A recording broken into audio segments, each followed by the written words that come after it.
Hello, எல்லாருக்கும் வணக்கங்க. நம்ம எப்போவுமே வேலைக்கு போகிறப்ப சில சமயம் நம்மளுக்கு என்ன தோணுன்னா, வீட்டில் இருக்கவங்களுக்கு நல்லா சமைக்கலை, இன்னும் கொஞ்சம் நல்லா சாப்பாடு செஞ்சு கொடுத்துருக்கலாம், இவ்வளோ காயெலாம் இருக்குது, எல்லாம் வாங்கி வச்சுட்டோம், நம்மளுக்கு செய்கிறதுக்கு நேரம் இல்லையேன்னு தோணும். அந்த மாதிரி இருக்கப்ப இந்த மாதிரி முன்னாடியே ஒரு பிளான் பண்ணி ஒரு சார்ட் மாதிரி ரெடி பண்ணி வச்சுக்கிட்டா நம்மளுக்கு ஈஸியாக இருக்கும். அது கூட நம்ம சாமி கும்பிட்றதையும் கொஞ்சம் ஆட் பண்ணிக்கலாம். அதனால தான் நான் ஃபஸ்ட்டு சண்டே மார்னிங்கு அன்றைக்கி காலையில் இட்லி அரிசி கஞ்சி துவையல் போட்டிருக்கேன். பெரும்பாலும் சண்டே எல்லோரும் நான்வெஜ் செய்வோம்.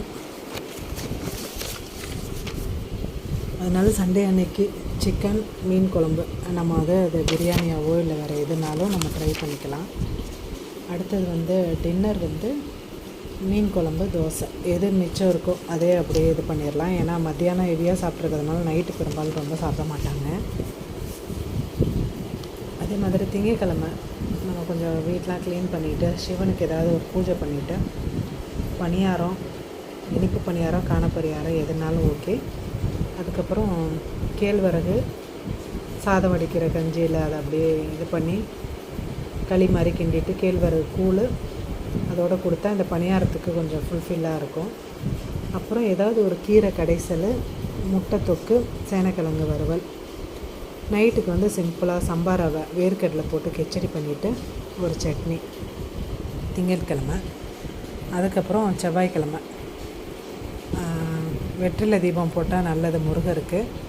வீட்டில் நாளே கொஞ்சம் ப்ரிப்பேர் பண்ணி வச்சு போடலாம். மத்தியானத்துக்கு காலையில் டிஃபனுக்கு பூரியும் கிழங்கும்.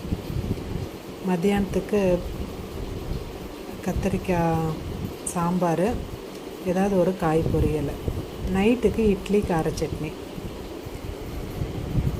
அதே மாதிரி புதன்கிழமை வீட்டுக்கு இந்த சாம்பிராணிலாம் போடுவோம்ல, திருஷ்டி போகிறதுக்கு, அந்த சாம்பிராணி காலையில் போட்டுட்டு ஏதோ ஒரு health mix, bread omelette, juice காலையில் டிஃபன் சிம்பிளாக முடிச்சுட்டு மத்தியானத்துக்கு முட்டை குழம்பு, வத்தல் ப்ளஸ் ஏதாவது ஒரு காய் கூட்டு. நைட்டுக்கு அந்த முட்டை குழம்பு மிச்சம் இருந்ததுன்னா அப்படியே சப்பாத்தி.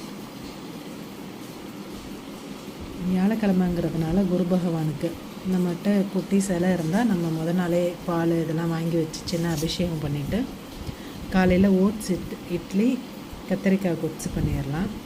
முடிஞ்சால் அந்த கத்திரிக்காய் குட்ஸோட ஒரு துவையல் வச்சுட்டு ரசம் மத்தியானத்துக்கு. நைட்டுக்கு அடை மாவு காலைல அரைச்சி வச்சோன்னா அடை தோசை வெல்லம். இதாங்க